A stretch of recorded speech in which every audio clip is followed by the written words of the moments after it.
yale matendo anayoyafanya tukaweze kumwiga. Bwana Yesu asifiwe. Utakapoona mchungaji amekaa mahali pembeni anasengenya reverend wetu, basi pia wewe mshirika utakuwa huna budi kufanya nini? Kusengenya. Bwana Yesu asifiwe. Na utakapomuona reverend wetu ameenda mahali anapigana, na labda ulikuwa mahali hapa ukaona ya kwamba uokofu umekufunga unashindwa mpaka kupigana, maana sasa ndio unachokozwa kiwango cha kuwa unataka kupigana lakini unashindwa kwa sababu umeokoka. Bwana Yesu asifiwe. Lakini reverend wetu juzi alitupatia mwanya. Ukimwona mahali anapigana na wewe ukifika mahali pigana. Bwana Yesu asifiwe. Ndiposa leo nimesimama mchana wa leo sihubiri juu ya Petro na upanga, lakini naenda kuhubiri ujumbe ambao nimepewa tu mfupi ya kwamba tukutende nini bahari itulie. Bwana Yesu asifiwe. Tukutendee nini wewe ili bahari itulie. Bwana Yesu asifiwe. Maana bahari imechafuka ni kwa ajili yako. Bwana Yesu asifiwe. Kundi lile la wamama limevurugika ni kwa ajili yako. Bwana Yesu asifiwe. Wazee pale hatuongezeki ni 5, tukienda sana ni 6. Hatuongezeki ni kwa sababu gani? Kwa sababu ya wewe. Sasa ujumbe wa mchana wa leo tunaulizwa ama tunakuuliza wewe ambaye labda umekuwa chanzo katika ukosefu huo wanaume kuongezeka, tukutende nini? Bwana Yesu asifiwe. Tunaenda kusoma kitabu cha Yona mlango ule wa kwanza na kifungu kile cha 11 na 12. Bwana Yesu asifiwe. Kwa sababu reference huwa nasomewa, nataka nije. Bwana Yesu asifiwe. Nipate msomaji pale akaweze kutusomea mlango wa kwanza wa Yona, kifungu ni cha 11 na 12. Tunaiga ili kwamba tukaweze kuinuka. Bwana Yesu asifiwe. Amen. Na reverend wetu ametuambia tuige kwa sababu ana uhakika na ana imani kuu ya kwamba kile anachokifanya kinampendeza Mungu. Bwana Yesu asifiwe. Na ukiona mchungaji ameenda kuroga, nenda karoge. Bwana Yesu asifiwe. Haleluya. Yohana mlango wa kwanza, si Yohana, Jona mlango wa kwanza kifungu cha 11 na 12. Bwana Yesu asifiwe. Amen. Haleluya. Amen. Jona 1:11 na 12. Yona mlango wa kwanza. Mlango wa kwanza 11 na 12. Asante. Nitasoma. Basi wakamwambia, tukutende nini ili bahari itulie? Kwa maana bahari ilikuwa inazidi kuchafuka. 12. Naye akamwambia, nikamateni mnitupe baharini, basi bahari itatulia, kwa maana na yajua ya kuwa ni kwa ajili yangu tufani hii imewapata. Baba, katika jina la Yesu nakupenda na liinua jina lako, maana wewe ni Mungu mwema, ni Mungu mwaminifu. Nafasi umetupa ni kwamba tuko chini ya uweza wako na mamlaka yako. Tunahitaji kusikia na kupokea kutoka kwako. Kwa Yesu Kristo naomba na kuamini. Bwana Yesu asifiwe. Haleluya. Tukutende nini ili bahari itulie? Bwana Yesu asifiwe. Historia hii ni wakati ule wa Yona, na unaposoma kuanzia kifungu kile cha kwanza, maandiko yanasema kwamba na sauti ya Bwana ikamjia Yona kusema, ondoka uende Ninawi, mji ule ulio mkubwa, na ukapige kelele juu yake. Bwana Yesu asifiwe. Kwa sababu uovu wao umepanda mpaka umefika miguuni pangu. Hayo ni maneno ya Mungu anamwambia mtumishi wake Yona. Bwana Yesu asifiwe. Yona alikuwa ni mwaminifu kwa Mungu. Bwana Yesu asifiwe. Na ilifika wakati Mungu akataka kumtumia Yona kwa ajili ya mji ulioitwa mji wa Ninawi ambao ulikuwa umejaa maovu mengi. Bwana Yesu asifiwe. Lakini sauti ya Bwana ilipomjia Yona ya kwamba akaweze kusafiri na kaende Ninawi, mji ule mkubwa ambao ulikuwa umekithiri na maovu, ulikuwa umejaa dhambi, umejaa manunguniko, umejaa kila aina ya takataka zote ambazo hazimpendezi Mungu. Zile hali zote mbaya zikaweza kuinuka mpaka miguuni pa Mungu. Ndiposa Mungu akaamua kumtuma Yona ili kwamba akaweze kufika katika mji ule, ili kwamba akapige kelele, labda watu wa Ninawi wangeweza kubadilika na kuacha uovu wao. Bwana Yesu asifiwe.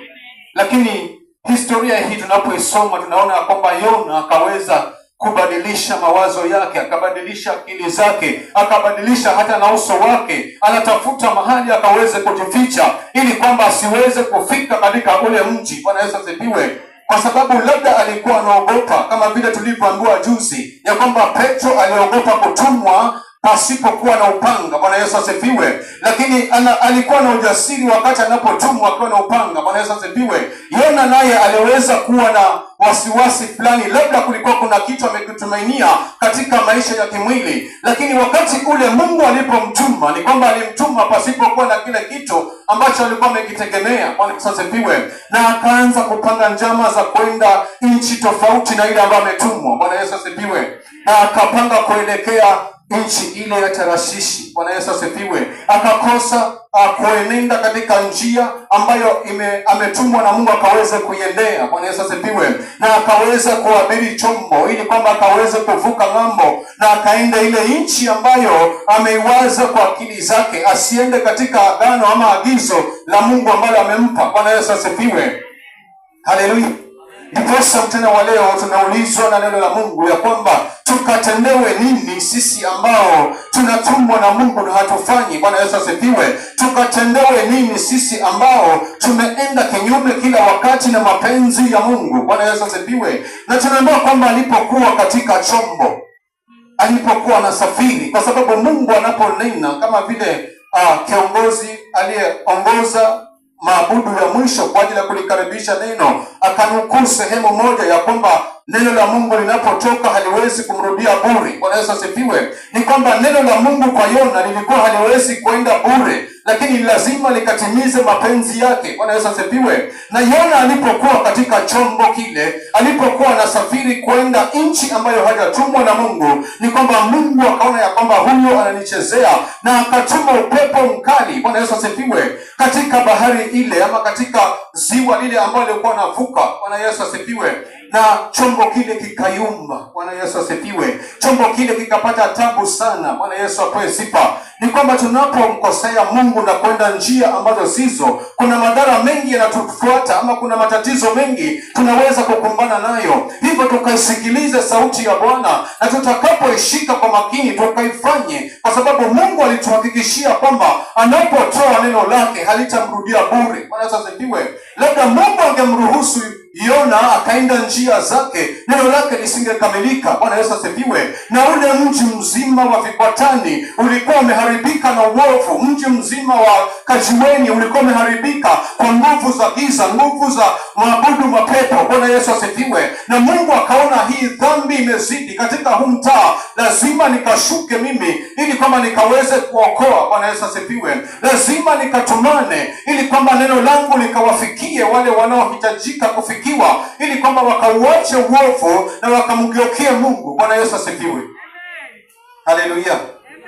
Na ikambidi Mungu atume upepo mkali katika bahari ile, na chombo kikaanza kuyumba. Bwana Yesu asifiwe. Na wale mabaharia wakashindwa ni kitu gani kinachoendelea. Bwana Yesu asifiwe. Na wakaona hapa kile cha kufanya, labda tuweze kupunguza mizigo tukaitupe baharini, angalau chombo kinaweza kutulia. Bwana Yesu asifiwe.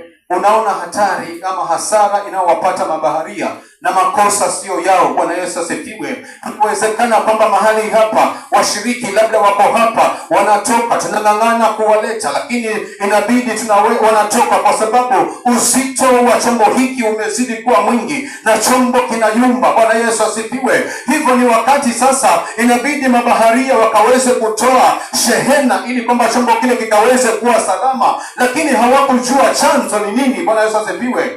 Haleluya. Lakini Kristo ama Mungu tena huwa leo anatuuliza tukakufanye nini wewe ambaye ndio chanzo cha wamama kukosana? Tukakufanye nini wewe ambaye ndio chanzo cha wazee kutoongezeka? Tukakufanye nini wewe ambaye ndio chanzo cha praise and worship team hainuki? Bwana Yesu asifiwe. Toka watoe uniform moja kutoka mwaka jana bado ni hiyo moja. Bwana Yesu asifiwe. Je, kuna kitu gani? Ni nani ambaye amesimama katika kundi hili la waimbaji amekuwa Yona, hata hatuwezi kuendelea na tukabadilisha uniform kama zote. Bwana Yesu asifiwe. Hivyo japo jitambua ya kwamba wewe ni Yona katika kikundi fulani, nataka nikuambie mchana wa leo, ama tunakuuliza, je, tukakutende nini ili kwamba hilo kundi lako likaweze kuimarika? Bwana Yesu asifiwe. Haleluya. Na mabaharia na mali zao wakawa wanaingiwa na hofu nyingi, ikabidi niwashukishe shehena, lakini bado upepo haukutulia. Bwana Yesu asifiwe. Na ikafika wakati sasa wakaweze kumlilia Mungu, kila mmoja akaomba Mungu wake. Bwana Yesu asifiwe.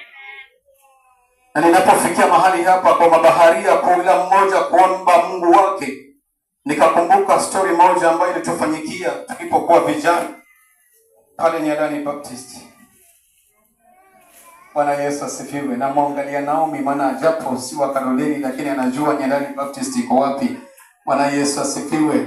Tulipokuwa vijana mahali pale, kuna wakati mmoja, kuna mtaa hapa Rabai unaitwa Mwangaza. Bwana Yesu asifiwe. Pale Mwangaza kuna kanisa linaitwa Mwangaza Baptist Church. Bwana Yesu asifiwe. Tukawa tumejulikana vijana wa Nyalani Baptist, ni vijana wa kung'ara. Bwana Yesu asifiwe. Kila wakati tuna uniform. Tukienda kwa rally kama ni Bagamoyo, tuko na uniform nyingine. Tukienda kama ni Kawala huko ndani Baptist, tuko na uniform nyingine. Bwana Yesu asifiwe. Kumbe tunaangaliwa vile tunavyotembea, mienendo yetu. Siku moja kukawa kuna mwanamume mwingine anataka kuoa, lakini kanisani kwake hakuna vijana ambao wanaweza wakang'ara, na harusi ilipangwa kwa mwezi mmoja. Bwana Yesu asifiwe. Basi chairman wa Kaloleni Zone akaweza kutuarifu na akatuomba ya kwamba siku fulani vile mlivyo mji mtakuwa pet boys. Bwana Yesu asifiwe. Tulikuwa vijana 6. Bwana Yesu asifiwe.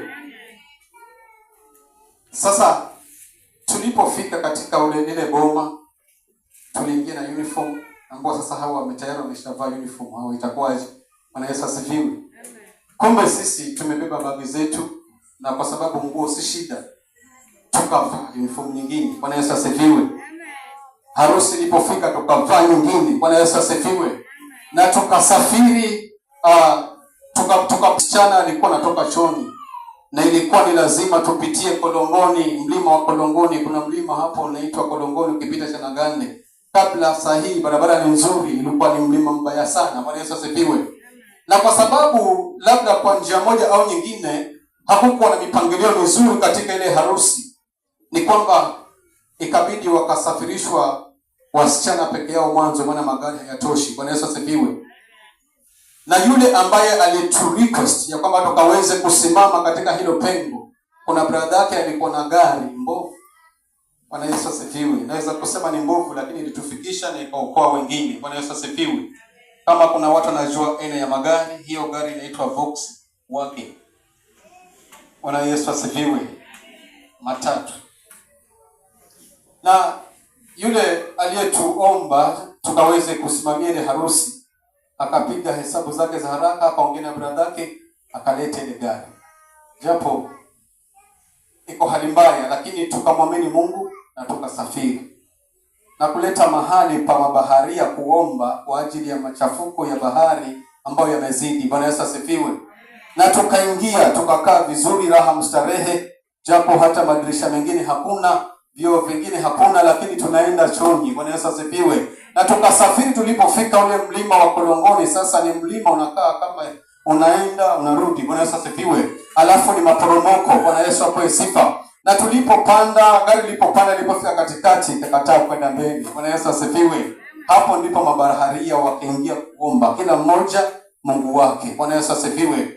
Na tukaomba, lakini dereva alikuwa mjasiri, akasema mimi nakanyaga breki. Uzuri breki zilikuwa zinafanya, na mmoja kangangana kushuka, mlango haufunguki, ikabidi tusukume kioo, mmoja ashuke aweke jiwe. Bwana Yesu asifiwe. Haleluya. Na tulipofanikiwa kuweka jiwe, tukamshukuru Mungu. Bwana Yesu asifiwe. Maana tumeomba kila mmoja Mungu wake. Bwana Yesu asifiwe. Mabaharia nao waliomba kila mmoja Mungu wake, maana kama ni maji wamemwaga, kama ni shehena wamepunguza. Bwana Yesu asifiwe. Lakini hakuna vile upepo uliweza kutulia ama chombo kiliweza kutulia, kwa sababu upepo ulikuwa umefanya kutumwa. Bwana Yesu asifiwe. Kama vile unaweza kuwa unafanya biashara yako kwa bidii zote, na ukiona hivi biashara inaimarika, inanawiri, lakini kukatumwa nguvu tofauti. Bwana Yesu asifiwe, ili kwamba ile biashara yako ikaweze kuyumba. Bwana Yesu asifiwe. Sasa ule upepo uliokuwa unapiga kile chombo haukuwa upepo wa kawaida, maana Mungu mwenyewe alikuwa ameachilia ukaweze kufanya kazi yake, maana hakutaka neno lake likakae kwa Yona bure, lakini lazima likaweze kufanya kazi yake. Bwana Yesu asifiwe. Na kila mmoja akaomba Mungu wake na hakuna jambo lifanyika. Lakini nahodha akakumbuka kuna mtu mmoja ambaye aliabiri hiki chombo, na katika wale wote wanaotapatapa pale huyo mtu haonekani. Ikabidi nahodha akashuka mpaka chini ya chombo, maana chombo kina nafasi ya chini, na akampata Yona amelala raha mstarehe, usingizi. Bwana Yesu asifiwe. Haleluya.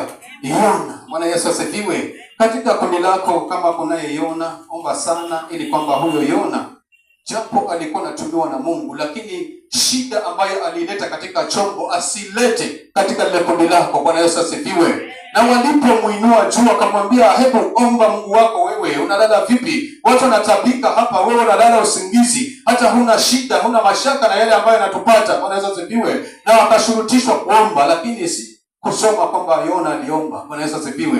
Kwa sababu alikuwa anajua chenye anakifanya. Bwana Yesu asifiwe. Unaweza kuwa kwa hapo katikati, watu kama wanaomba wewe hauombi, lakini ajenda yako ni kwamba uhakikishe wale wanaoomba wasiombe. Bwana Yesu asifiwe. Hivyo ukaweze kujitambua, na kama swali hili litakuelea, basi tupatie njia ya kukufanya ili kwamba ukatoke, ili kwamba chombo kikasafiri katika hali ya uzuri. Bwana Yesu asifiwe.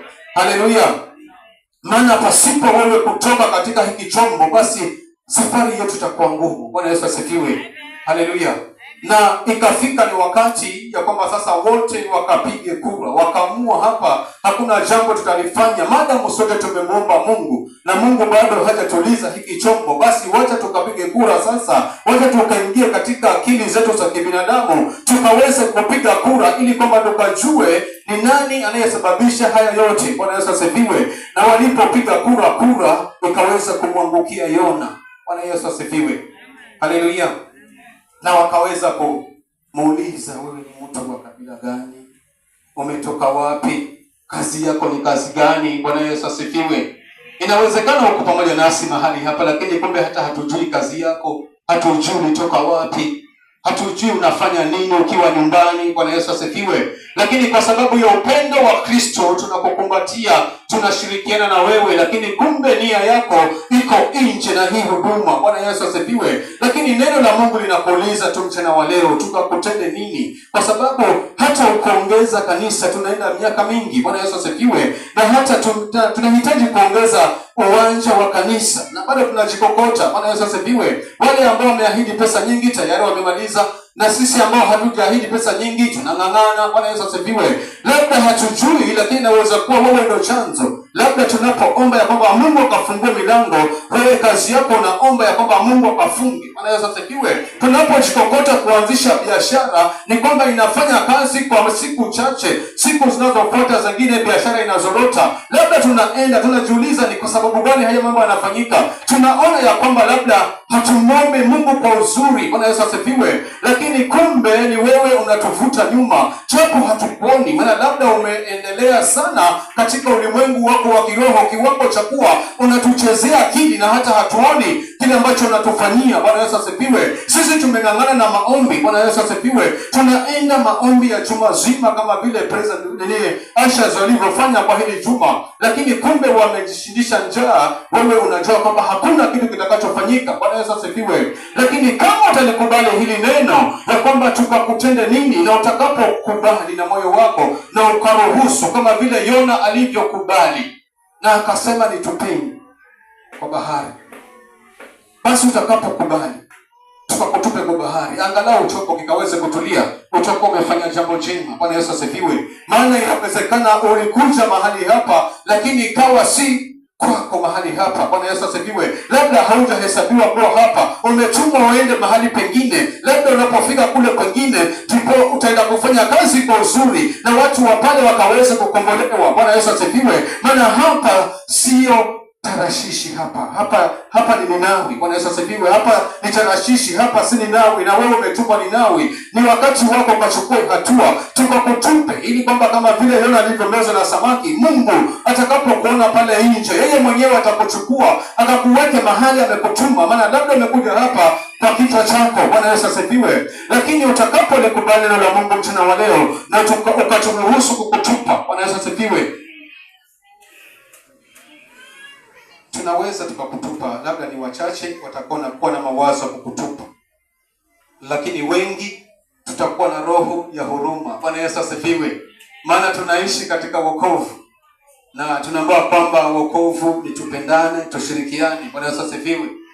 Na unaweza ukakiri na kinywa chako ya kwamba mimi ndo chanzo cha kwamba hata mchungaji siku hizi reverend wetu haagizi tena viti. Maana ninajua kwamba hata vikiongezeka viti hakuna mshirika ataongezeka. Bwana Yesu asifiwe. Hivyo ukafunga mpaka akili ya reverend haitishi tena viti. Bwana Yesu asifiwe. Jambo lilikuwa ni la hiari hilo jambo, lakini hata kama ni jambo la hiari, bado kulikuwa kuna watu wanafanya kwa hiari, lakini sasa hawafanyi kwa sababu labda wameshika akili zao ili kwamba wasiweze kufanya. Bwana Yesu asifiwe. Lakini kama utakubali tukutupe na kuhakikishia kwamba kunatoka watu nusu yetu ama robo watakao kuwa upande wako, watakao kubembeleza. Bwana Yesu asifiwe. Maana mabaharia walipopiga kura na kupata kwamba Yona ndiyo chanzo. Bwana Yesu asifiwe. Kuna mstari hapo, sijui kama nitakumbuka hapo kwa hivyo vifungu. Bwana Yesu asifiwe. Ya kwamba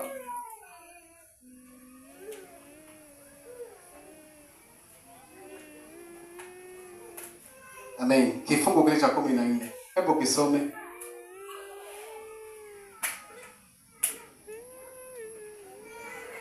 Nitasoma 14. Basi wakamlilia Bwana wakasema, twakuomba Bwana, twakuomba tusiangamie kwa ajili ya uhai wa mtu huyu, wala usitupatilize kwa ajili ya damu isiyo na hatia, kwa maana wewe Bwana umefanya kama ulivyotenda. Bwana Yesu asifiwe. Amen. Si umeona? Kuna watu tutakuhurumia. Kama wewe umetambua ndo chanzo cha hili kanisa haliendelee, unaposema kwamba nitupeni katika bahari, Bwana Yesu asifiwe, ni kwamba Mungu atafanya jambo, japo tutafanya kwa huzuni, tutakuhuzunikia, maana ulikuwa nasi siku nyingi. Bwana Yesu asifiwe. Tutakuhurumia, maana wako walitupa shehena nyingi kwa bahari, waliingia hasara, lakini ikafika wakati, kwa sababu Yona amejieleza kama vile utakavyojieleza wewe. Bwana Yesu asifiwe. Na inawezekana ukakosa kujieleza wazi wazi, maana labda wewe unaogopa kuwa wazi, lakini ukajieleza kisiri mbele za Mungu, wewe na Mungu wako. Bwana Yesu asifiwe. Lakini Yona hakuogopa, akaeleza wazi wazi kile ambacho kule ambako ametoka, anafanya kazi gani, na hata alipojieleza watu hawa wakaweza kumwogopa. Bwana Yesu asifiwe. Maana hawakumuona ni mtu wa kawaida. Kama Mungu anaweza kukasirika juu ya mtu, Bwana Yesu asifiwe, na akachafua bahari, Bwana Yesu asifiwe, ni kwamba huyu mtu lazima ni kiungo muhimu mbele za Mungu. Bwana Yesu asifiwe. Inawezekana ukawa ni kikwazo mahali hapa, lakini kumbe ukawa ni kiungo muhimu mbele za Mungu. Tukawa tunang'ang'ana na akili zetu kama wanadamu, lakini tutakuhurumia kama wanadamu. Mioyo yetu ni ya nyama, tutakuhurumia. Bwana Yesu asifiwe, kwa sababu umekaa nasi kwa siku nyingi. Lakini kile ambacho mchana wa leo tunaulizwa na Mungu ni kwamba tukakutende nini ili bahari tulie. Bwana Yesu asifiwe. Tunaweza tukawa tunaangalia chombo chetu hiki na macho ya kawaida, lakini katika ule ulimwengu wa kiroho chombo kinayumba. Bwana Yesu asifiwe. Na wewe unayesababisha chombo kikayumbe, mchana wa leo unaulizwa na maandiko, si mimi, ya kwamba tukakutende nini ili kwamba hiki chombo kikaweze kutulia, bahari ikaweze kutulia, ili kwamba tunapotoka kuhubiri injili kusiwe na uzito. Bwana Yesu asifiwe. Maana tayari tumeyumba na chombo, na kama ni maombi tumeingia kuomba. Bwana Yesu asifiwe. Japo hatutafika mahali kwa kupiga kura, lakini tunamwachia Mungu ya kwamba akaweze kujifunua. Lakini hata tutakapofika ni wakati wa kutupa nje, kama Mungu atakuwa ameruhusu, ni kwamba tutamwomba Mungu bado, maana ni maombi peke yake ndiye ambayo imebakia kuwa ni silaha yetu. Bwana Yesu asifiwe.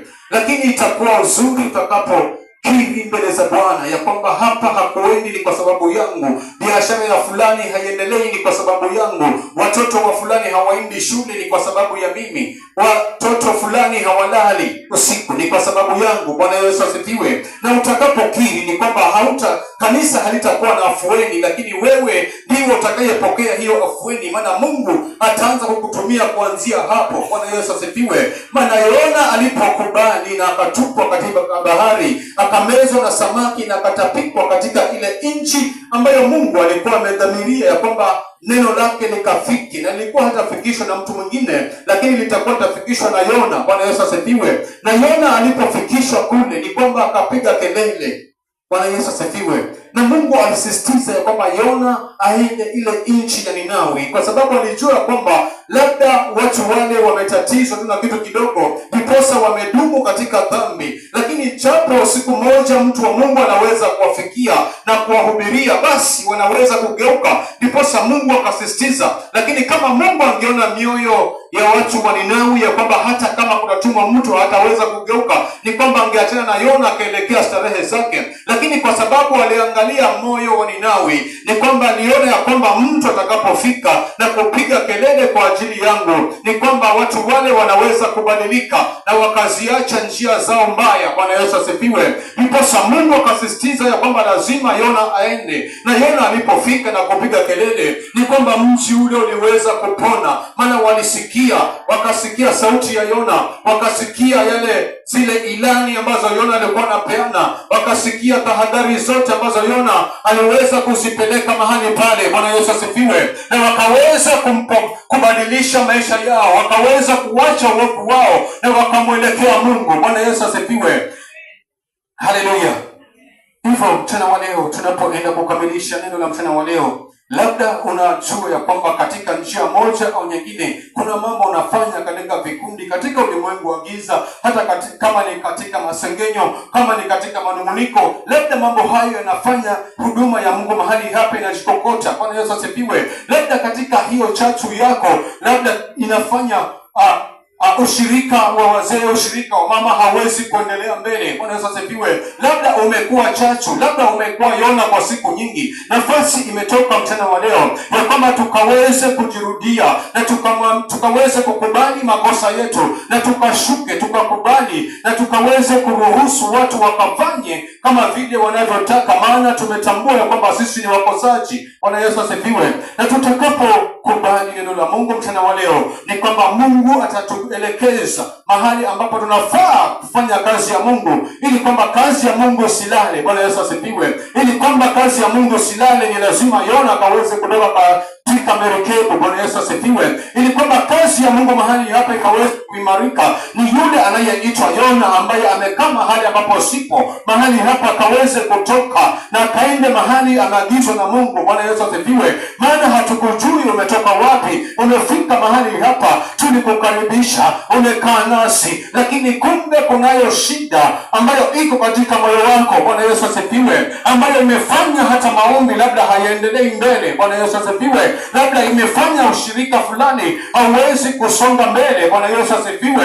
Ni wakati wako sasa ukaweze kusarenda mbele za Bwana, ili kwamba Mungu akaweze kufanya yaliyo yake, nasi tukaweze kuendelea mbele. Bwana Yesu asifiwe. Hata kama maandiko yanasema kwamba ni lazima mti ulio na matunda ukapigwe mawe, hata kama tunapigwa mawe kwa sababu labda kuna watenda kazi wenye nguvu mahali hapa, lakini bado imefika ni wakati Yona akaweze kutolewa nje na mahali hapa, ili kwamba chombo kikaweze kuendelea mbele. Bwana Yesu asifiwe. Hivyo unapotambua ya kwamba wewe ndiyo chanzo, wewe ndiyo kikwazo, basi chukua nafasi ukaweze kusarenda mbele za Bwana. Na inawezekana utakaposarenda mbele za Bwana, ikawa si kwamba utatupwa baharini, lakini labda kwa maombi ya watu wa Mungu mahali hapa yakakutoa katika lile eneo ambalo haupaswi kukaa, na ukaweza kurejeshwa katika laini ya kiungu. Bwana Yesu asifiwe. asifiwe. Unaweza kusarenda mbele za Bwana mchana wa leo na ukakubali ya kwamba ni wewe ndio uliokuwa chanzo cha kanisa hili kukosa kuendelea mbele. Labda wewe ndio chanzo cha kanisa hili kutukanwa. Bwana Yesu asifiwe. Labda wewe ndio chanzo cha kanisa hili kusengenywa. Bwana Yesu asifiwe. Hivyo ukaweze kujiachilia kwa Bwana mchana huu wa leo, ili kwamba yale yaliyo ndani yako ambayo labda hata wewe mwenyewe huyajui, utakaposarenda mbele za Bwana utaenda kung'olewa hizo shida zote na utakuwa chombo kipya kitakachomfaa Bwana. Bwana Yesu asifiwe. Naomba tukasimame.